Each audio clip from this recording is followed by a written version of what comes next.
Shabbat Shalom. This is Daniel John Lee with Torah Restoration Ministries. It is Monday, May the 7th, 2018, and this is the 7th and final day of the Feast of Unleavened Bread, the 21st of Aviv.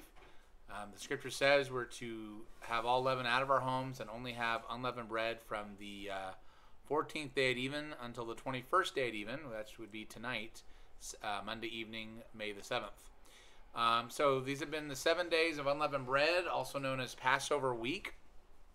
And the first and seventh days are high Shabbats, so that's why we're celebrating a Shabbat on a Monday, which is unusual because most Shabbats fall, of course, on Saturday. But this is a high Sabbath that can fall on any day of the week.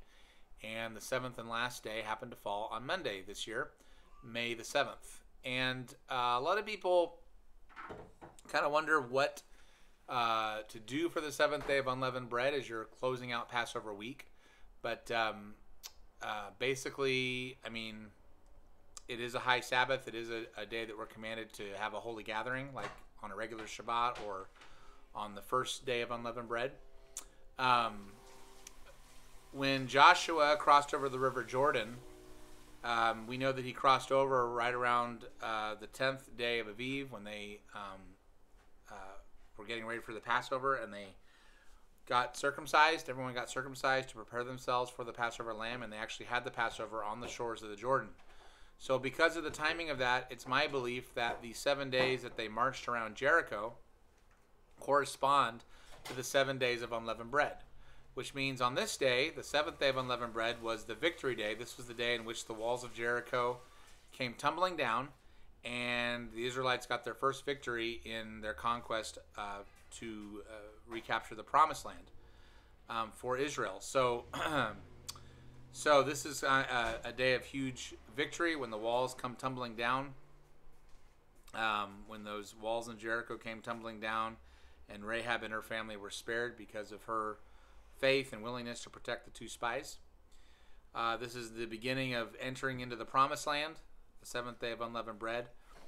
We're on the second Omer, because yesterday, of course, was the Feast of First Fruits, which begins the 50-day Omer countdown to Shavuot or Pentecost, which will happen in late June this year.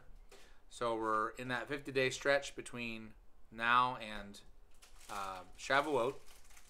These are the days, of course, where Yahshua was on earth after he resurrected and instructed and taught his disciples and prepared them for their ministry before he ascended to heaven for the final time 10 days prior to Pentecost.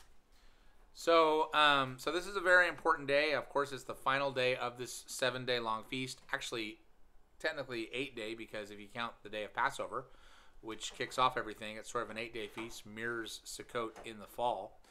But this is the final day. And so, you know, after tonight, after the sun sets tonight and it's dark, you'll go into the 22nd day of Aviv and you can start having leaven again.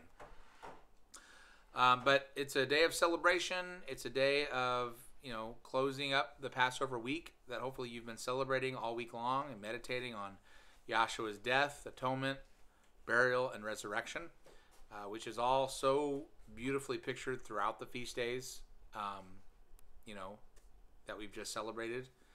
So I hope you all have had a very wonderful and blessed Passover season. I know I have, and it's been a very blessed unleavened bread, days of unleavened bread. And I just pray that you all just continue to grow in his spirit and grow in learning more of his Torah to bring him more pleasure. Hallelujah. This is Daniel John Lee with Torah Restoration Ministries. Website is spiritandtorah.com. Shalom. Shabbat shalom.